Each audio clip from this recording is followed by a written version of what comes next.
A result like you had last weekend, it can change the mood among the fan base, can change the feel in a dressing room. What impact has that had? Yeah, I think every win has an impact on everything.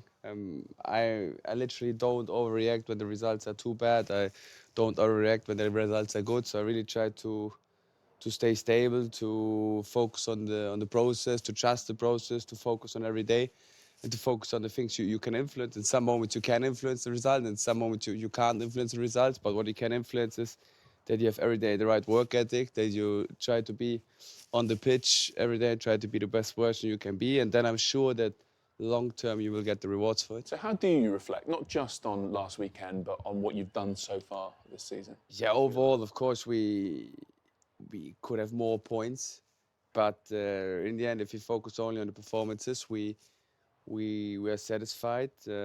I see a team that works hard together. I see a team that puts a lot of effort into every training session.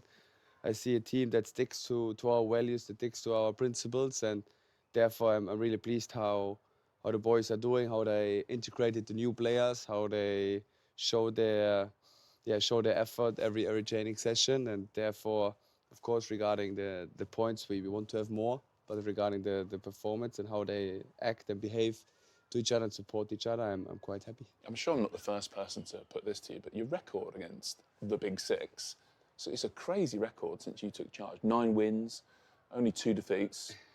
What do you put that down to? I think it's always the players. So the players are doing a great job against these teams.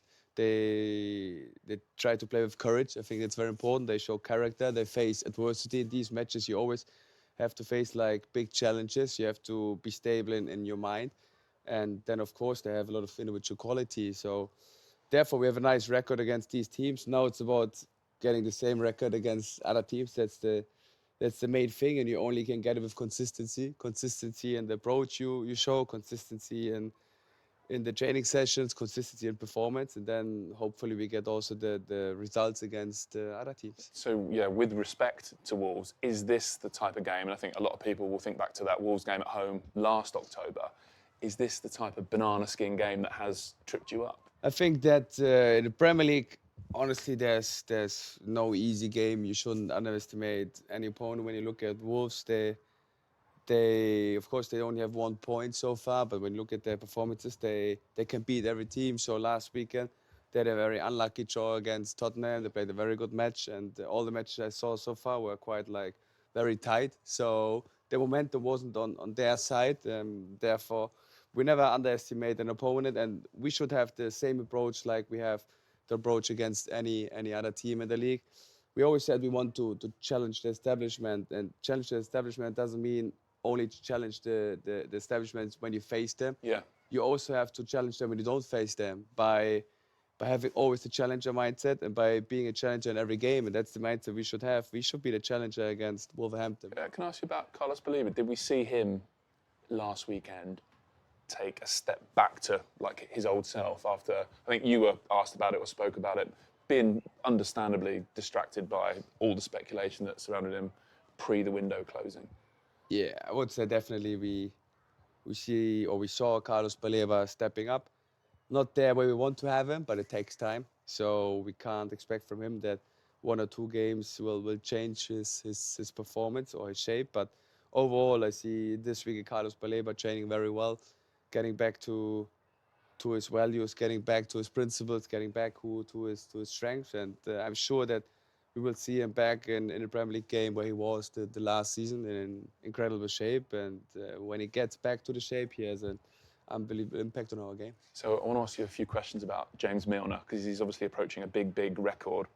When you were appointed, young manager, really experienced player, what did you expect from him? What did you expect to find? A role model and a leader, and exactly that's what I get from him. So a guy who's very straight, very honest, a guy who has an unbelievable work ethic. Every training session, every day he's coming into the training facilities. He wants to improve, he wants to get better. He prepares his body to be ready for the training. He has a good regeneration afterwards. So I see a great role model for all the young players. I see a great leader, leading by example, leading by a voice, leading by his behavior, and that's something what is for me, just impressive. And when I worked with him, there was no surprise why he's still playing in the Premier League, because he's just like so passionate about it. He always thinks about new ideas. He always comes with new ideas. He's a great supporter. He's a great challenger, and we are all pleased to have him here. Is he as good a professional as you've worked with? He's the best professional I've ever worked with, and I think he will be for a long time, because it's just incredible. Like I said, he has an age, and when you see him performing and playing and training on the pitch, you never would guess, if you don't know his name, that he has this age. So it's just incredible how good he's doing. Never satisfied, and very ambitious. I think these are the key attitudes I see in him, and that's why he was and is so successful and achieved so many things in his career. Thank you so much. Thanks. Pleasure.